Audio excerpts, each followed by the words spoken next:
tried to do it when they were up, and it was just so it wasn't very good. So, all right, we'll go ahead and get started. All right. Hello and welcome to Real Talk HR. I am your host, Ricky Turner. A lot of people have coaches, mentors, or sponsors, and there are a lot of different misconceptions about those three relationships. Here to help me decipher it today is Keith Willis, certified coach and professional development expert. Keith, welcome to the show. Thank you, Ricky. Hey, so in a professional setting, it's not uncommon to hear professionals talk about their mentor or their coach. And I think a lot of people get those confused or they misunderstand the roles that those two, the kind of the unique distinctions of those two roles. So let's unpack a little bit of it today. What is mentoring in your opinion? So mentoring, in my opinion, is when you have a relationship with somebody or somebody that you can go to and get help, ask questions, ask for guidance. Oftentimes they can be formal or they can be informal. Some organizations will have a formal mentoring program where they will pair people together. They'll have specific goals and things for people to accomplish. Those can be a little bit more difficult because oftentimes you're paired up with somebody that you may not necessarily be a match with. But I think those programs can be good because they match you together with somebody within the organization that understands the organization. Informal doesn't necessarily need to be within your organization. Usually somebody that you have a good relationship with, you like them, they like you, they can provide you with some guidance. You can go to them really about anything, whether you're looking for a job or you have a situation at work. Those are ways that I have used mentors in different roles where I've needed some help or I needed some guidance and have gotten that guidance. And sometimes I've gotten some feedback that maybe I didn't want to hear, but it was the right feedback that I really needed. So what are the responsibilities of a good mentor? Like what are they responsible for providing you with? I think a good mentor is, I think their responsibilities, one is to be there for you, be available. Sometimes you enter into a mentorship program and if you can't get a hold of that person, then what's the point? You have to kind of establish a cadence, whether that's going to be, I can pick up the phone and call you, talk to you, or are you going to have formal meetings, whether that be once a month? I think the other thing is really to be able to provide you with some guidance that's accurate and at times even provide you with some feedback because they're somebody that oftentimes in a mentorship relationship, they're not a part of your direct reporting relationship. And so as a consequence, they can provide you with some insight or give you some guidance around some things that maybe you don't see, maybe they're gaps.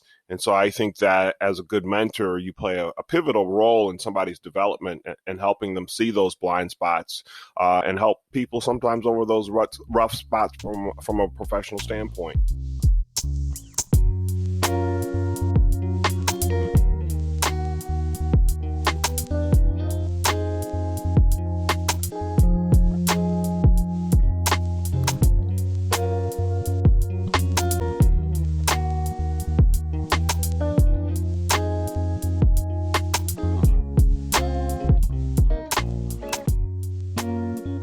So we talked a little bit more about those company-sponsored mentorships, right? The ones where your organization might put you with someone.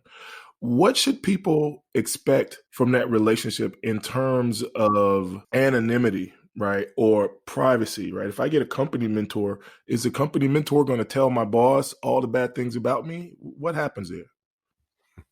Yeah, usually there should be some level of privacy in those type of programs. I mean, generally when you are, and it depends on the size of the company. If you're in a company that's fairly good size, 9 times out of 10, your boss is not going to know who your mentor is and vice versa. They really don't have a reason to go to that person. And it really destroys the purpose of the program if your mentor if you can't keep your mentor in confidence, because you should be able to go to them for a variety of different things. Now, one of the things I would say about those programs, they're very, very formalized. So there's guidance around the number of meetings you should have, the conversations that you should have, as well as rules and regulations around going to your direct supervisor around issues, challenges, and those type of things. What kind of feedback should I expect from my mentor? I think it can range from anywhere from positive to negative. And I would say this, I think ultimately you have to let your mentor know what you're looking to get out of the relationship. So it's not necessarily about going and getting negative feedback or positive feedback. It's really more around guidance, having conversations around your career. It might be you're working on a project, you need some help with something, or maybe you've had a situation, or maybe you need to have a conversation with your manager and you're not sure how to do that. Maybe there's a developmental opportunity that you want to talk about. You may even have an opportunity to role play. So I think it's just like any other relationship.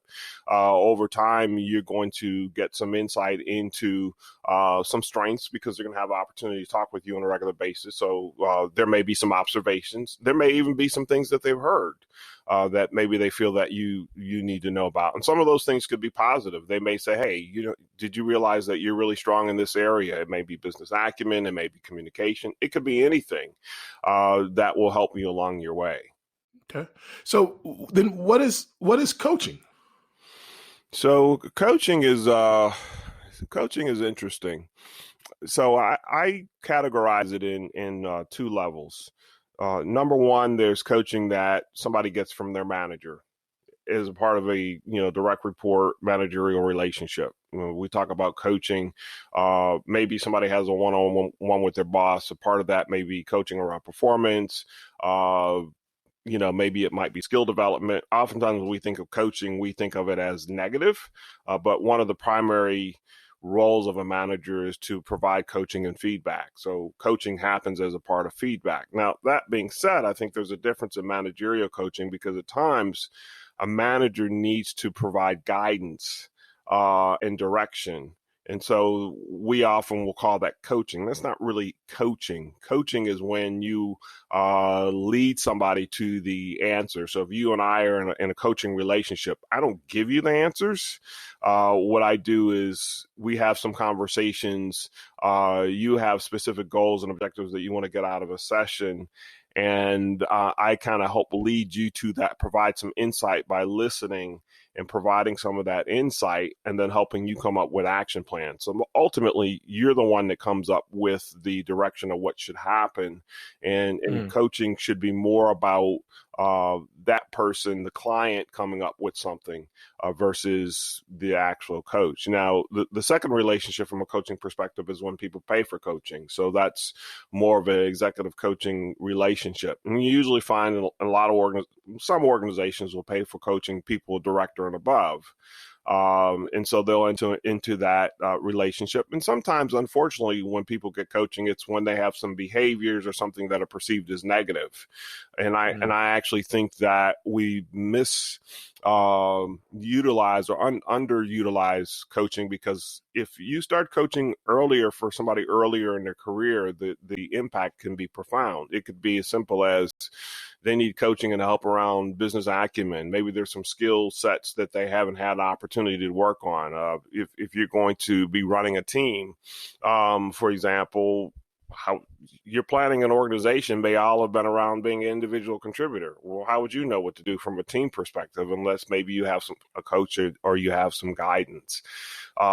There's a person I'm coaching now, and they have this big project that, frankly, getting some help from their manager would be great.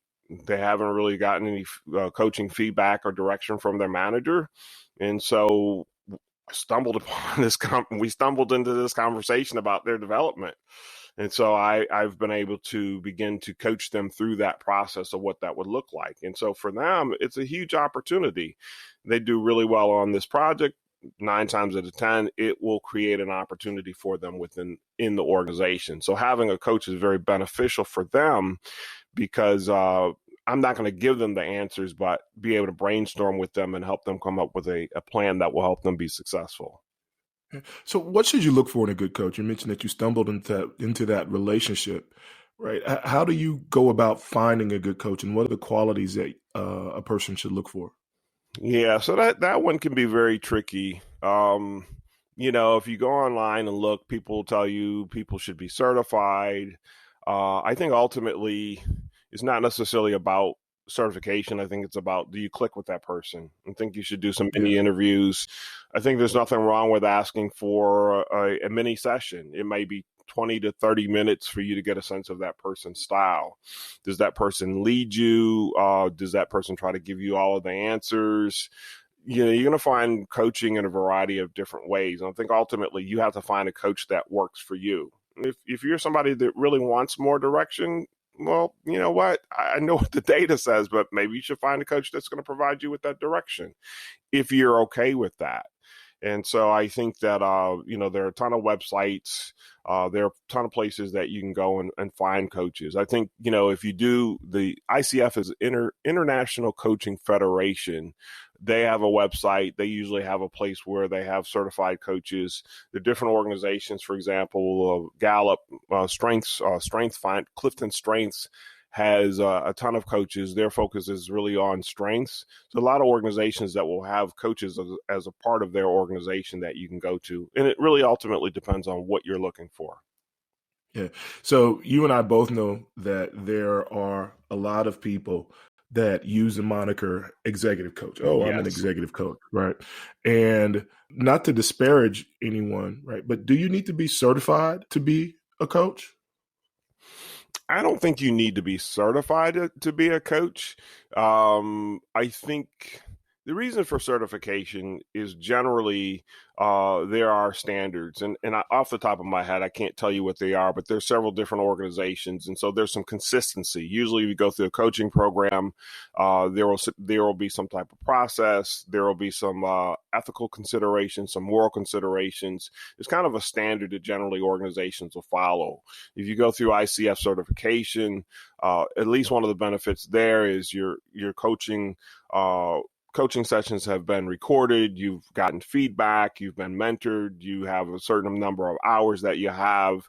So from that perspective, if you do get somebody that has ICF certification or has been through a certification program, you know that there are a certain number of hours that person has been through a coaching program. That being said, you'll find a lot of people will put up the name coach because they have a ton of experience in a certain area.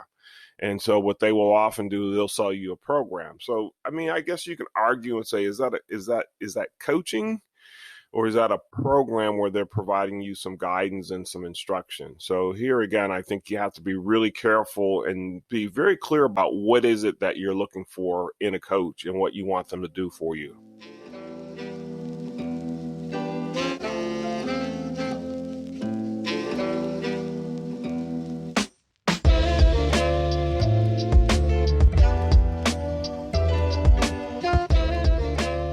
So if a person's in a situation and they are trying to enter into a relationship with the coach, how do they enter that relationship? What are the things that they need to communicate to that coach before they get that relationship off the ground? What's the exchange between the two parties that are in the relationship? Yeah, so a lot of coaches will have usually will have some conversations with people, have a conversation about your coaching philosophy, get a sense of what that person is looking for, and then usually that first session is really important because that session might be anywhere from 90 minutes to a couple of hours. There usually will be some level of an intake form or something that people will fill out. You get a sense of person's goals and objectives they may have for the next 30, 60, 90 days, some consideration about how long the coaching is going to be. So, ideally you get you want to do coaching that's going to be more than just one session. Is it going to be 2 sessions a month? Is it going to be, 6 months of sessions over the course of 6 months? So you have to kind of determine what that cadence is, and then ultimately think about what are some of the goals and objectives that you're looking for to get out of that coaching program. So those are all things that you want to make sure that the coach is doing it. And especially during that first conversation, you kind of have to level set to say, all right, where are we going? So it's not any different than you think of a track coach or a sports coach where there's individual coaching and you're trying to develop skills and things like that. You do need to have an idea of what those things are when you enter into that relationship, because ultimately you're the client. So you have to set the bar. If you go to a coach and you're not really clear about what it is that you need, I can tell you, you're not going to have a successful coaching relationship. Yeah.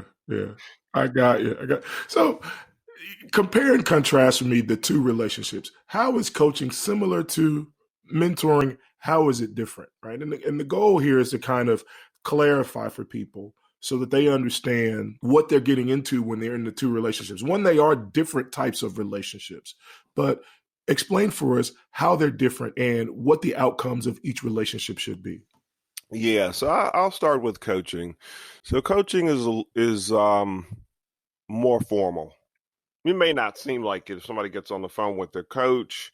They're going to do the usual things. How are you? How was your week? How was your, whatever that time period is. There may have been some homework or some deliverables, some action plans. Usually coaching session will start out with whatever those action plans were. Where are you? How did things go? Conversation around that. It may seem like the conversation meanders. If you pay attention, though, at some point, the coach will begin to kind of pull things down and say, all right, is that what you want to focus on in this session? And then you begin to have that conversation. Then towards the end, the coach will begin to wrap up and start talking about action plans or things that can be done for that next session. So it can be very formal. Usually those will be, session could be anywhere from 30 minutes to an hour. I think 45 minutes to an hour is probably fairly good. I mean, you have to control your time as a coach because I like to talk. So you can find yourself, you're somebody's got 90 minutes all of a sudden and it's easy to do. So you really do have to pay attention to the process. Mentoring is a little bit more informal. I think it helps if you have established what you want to get out of a mentoring session. I mean, sometimes that session might be, hey, we're gonna just check in. So the mentor may ask, how are things going? Anything you need help with, or you may just have some conversations, some observations about some things, depending on what if you're working on. Let's say you're working on a development plan, you're trying to get a promotion or something like that into a first line supervisor position. You may have some conversations around that. They may give you some recommendations. Mentoring may be a little bit more directional. And then those conversations, there may be kind of a flow. You may spend 15 minutes on the phone with your mentor. You might reach out to them, say, I need some help with something. Or you may have where you just check in. Obviously, I guess if you're doing coffee down, you're doing coffee via Zoom.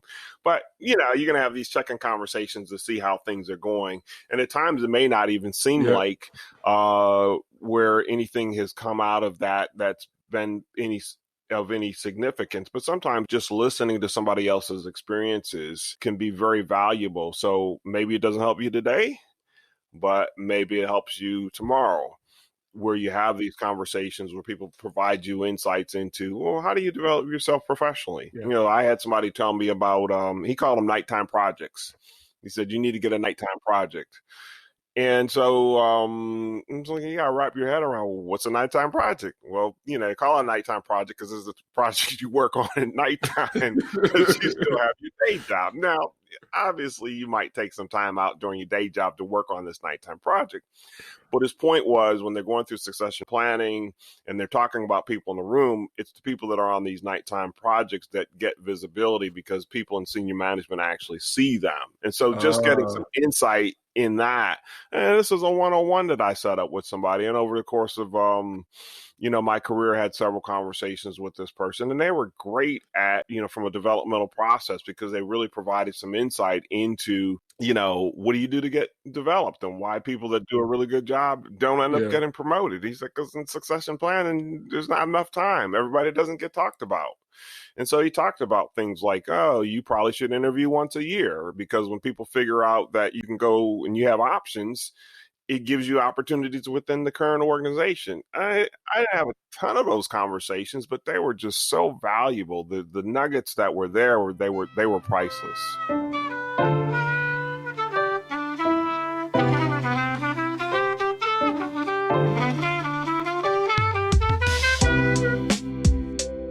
Wow.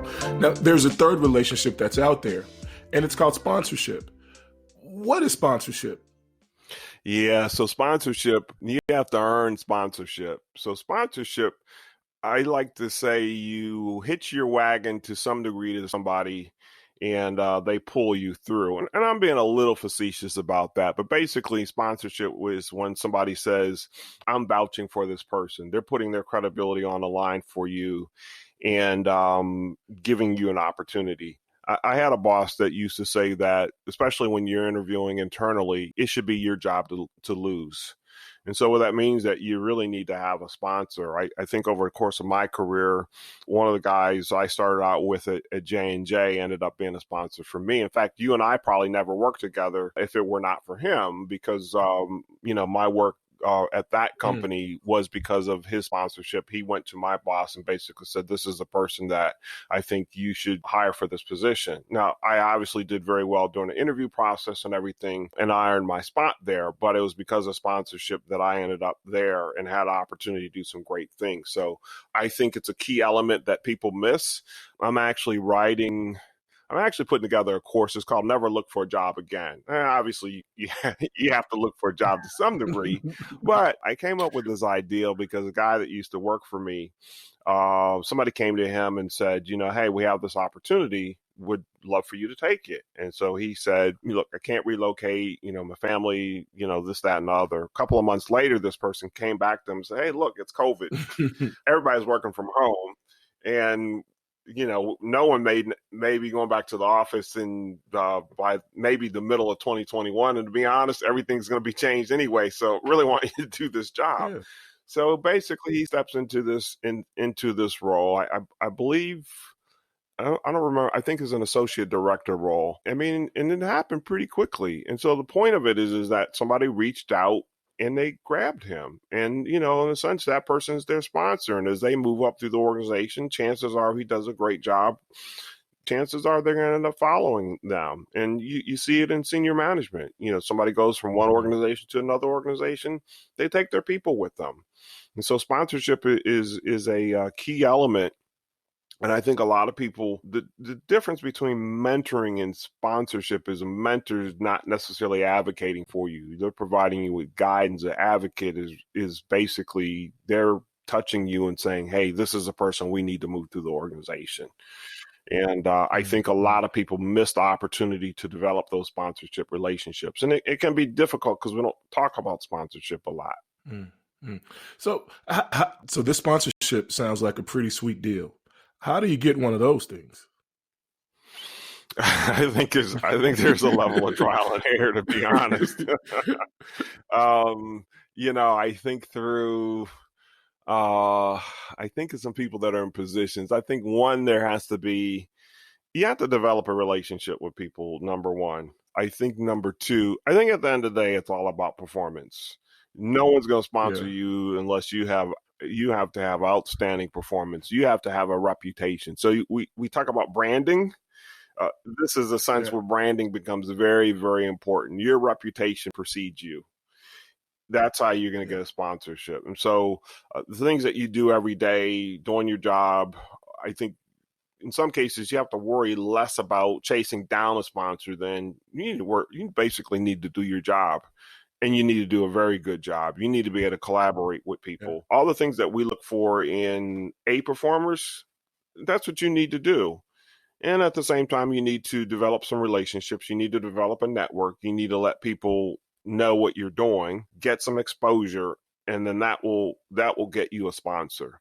Because I'm not sure the sponsorship is something that you ask for. I think sponsorship is something that happens. And sometimes you don't even know that you're being sponsored. And then you look back and say, this person was helping me out. Exactly. Yeah. You know what, man, when I think about the career paths of diverse professionals, specifically Black and brown people and women, you read a lot about how important that relationship can be, right? The relationship of either a mentor, a coach, or a sponsor. Briefly, what's the impact that relationship can have on the trajectory of the careers of diverse professionals? Yeah, I think it's significant. People that people like us that have gotten ahead, there have been people there that have helped them, mentorship, sponsorship, and that comes in a variety of different ways. Organizations that you may be involved in where you may have multiple mentors, multiple guidance. Oftentimes for a lot of us, I see us move ahead. Sometimes, unfortunately, not necessarily, or fortunately or unfortunately, depending on how you look at it, not staying with the same organization, but moving to several organizations and moving up through that process, but getting mentoring and sponsorship along the way. I've seen people that have been senior positions that have been mentored by others. And I think the other thing, Ricky, is to point out is that it doesn't necessarily need to be another person of color. Ultimately, it goes back to, if you're a high performer, you're a high performer. Someone, they don't care. At the end of the day, it's all about performance, and they're going to try to pull you through.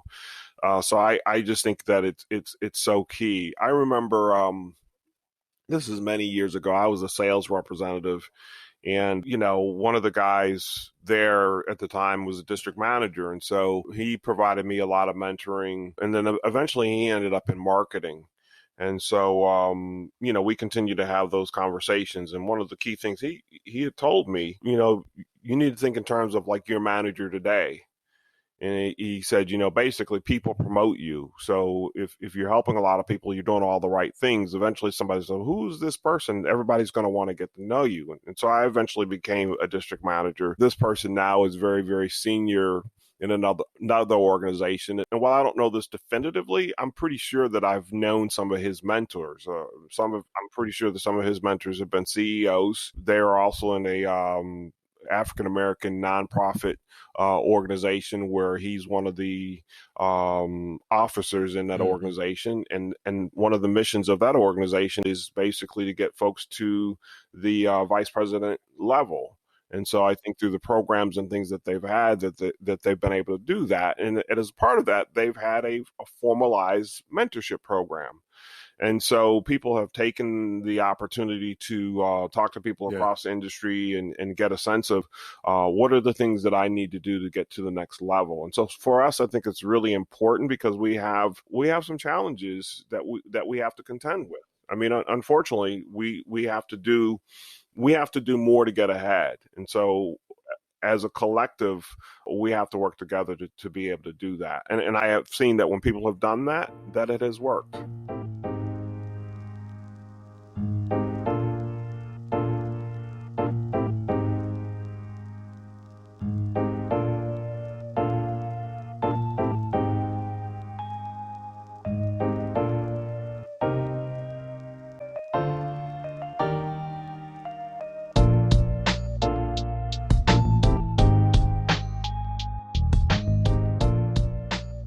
Work from. I've been fortunate enough in my career that I've had several mentors. And as I've matured in my career, those relationships have matured. So it might have started out where I would have found a more experienced professional that had, in some way or shape, we would say, taken me under their wing, and they're providing me with, the advice that their experience had, or the type of expertise that their experience has given them. And then as I've matured, I've actually gone to people and said, I need you to be a mentor, and this is what I need. Like, I've been really, really prescriptive about the relationship. And I've also been fortunate enough to be in organizations where they assign me a coach. I often felt differently about my mentor than I did my coach. Right? My coach was nice people, but a little mercenary. They were there to get me to a particular place, right? And so just like my football or my baseball coach, if I need to run laps, right, if I need to lift weights, if I need to work on a particular skill set, they were pretty ruthless in that. My mentor at times was a fan, and they would cheer me on. Or it was a person that had done the activity prior and, again, would offer me the benefit of their insight and say, hey, look, if you do it this way, you may get this outcome. If you consider this thing, you might get that outcome. And would often ask me, what do you want? Where would you, what outcome are you looking for? So very, very, very blessed. And now I think I'm at a spot where as we all mature, we have wisdom to provide and things to give back. How do you go out and find, that younger professional to say, I have something to offer you, right? What's your approach to that marketplace? Yeah, Ricky, it's a good question. I think people will find you, actually. Yeah. I don't necessarily know that you necessarily have to put your shingle out. It's interesting because over the years, we all grow up together. And so that person that you may have been their manager, they may have been a sales rep or whatever industry that you're in, they also have risen. And so insight can be maybe they no longer report to you, but they figured out maybe they're actually pretty decent managers, stuff they used to be on me about. And so they pick up the phone. I can't tell you how many of my former, people that used to work for me have called for advice, mentorship. Some folks I've ended up coaching professionally. That has happened. I think also there are tons of programs. If you're in any organizations, they're always a look for mentors, and you find relationships. And it's just like everything. You have conversations with people, and people figure, if you have something worthwhile, they'll give you a call. So I think it's just being available in lots of different organizations where people begin to see that you have value. And, if they know you, it was interesting. I was having a conversation with a woman. We were talking about some leadership stuff. And one of the things she said to me was, every time I talk to you, she said, I know there's some book or something that you've read that you'll refer. And I mean, it was amazing, because it's just like, it's the stuff you do every day. You just don't think about it. And that's why I say, I don't know that you need to put up your shingle, because people they're going to come and find you. And what's interesting, Ricky, is now today in social media, people reach out even on LinkedIn. So I developed, a guy was looking for a job in some kind of way or another. We ended up talking on the phone. I've done this a couple of times where you end up talking on the phone with somebody, you help somebody out. I talked to this guy. Now, mind you, we've never met in person. We literally have never met in person. He looked for a job for a year, got laid off, was going to a national sales network conference, interviewing for a position. I actually knew one of the national sales directors that he was interviewing with, knew he was getting an offer before he did. That was probably a couple of years ago. Person's doing extremely well. We've never met in person. Wow. We've talked on the phone numerous times. So that's what I mean, is that people will come out and get you, but you have to make yourself available. Wow. Because, on LinkedIn, it's just easy to say no. As it is to say yes. And sometimes when people are, I'm sure like me, you probably get a lot of solicitation and things like that, but sometimes people need help, and they're asking for help and they're asking for guidance, and being able to provide it is a good thing. And you meet a lot of interesting people in a lot of interesting ways. That you do.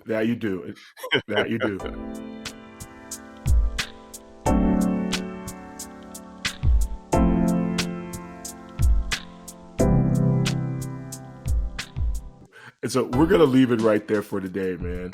Thank you so much. What we talked about today, coaching, mentoring, and sponsorship. 3 unique roles in an organization and in a professional's life. They provide 3 unique outcomes. They, by and large, give you the benefit of a person's expertise and their wisdom that they've garnered through their experience in a particular industry. And they're there to help you. So if there are people in your network that you think may fit one of those roles, be sure to reach out to them and talk to them about what you're looking for and where you're trying to go, and engage them in a relationship like that. Hey, Keith, if people want to find you, tell us how we can get to you. Yeah, so you can find me at www.coachtoachieve.com. So my company helps with culture and engagement, and primarily working with managers. How does that saying go? People leave managers, not companies. Yes, sir. And so what I do is work with managers to make sure that they can be successful. So I am in the course of rebranding to core management training. So that'll probably be a couple of months, but really think ultimately it's the manager that makes the difference in a lot of organizations, and just not enough management training. And then you can also find me on LinkedIn under Keith Willis, as well as my company name, Coach to Achieve. Hey, man. Thank you so much for being with us today. It's been a blast talking to you, brother. Good luck with the future. Thanks, Ricky. Appreciate it.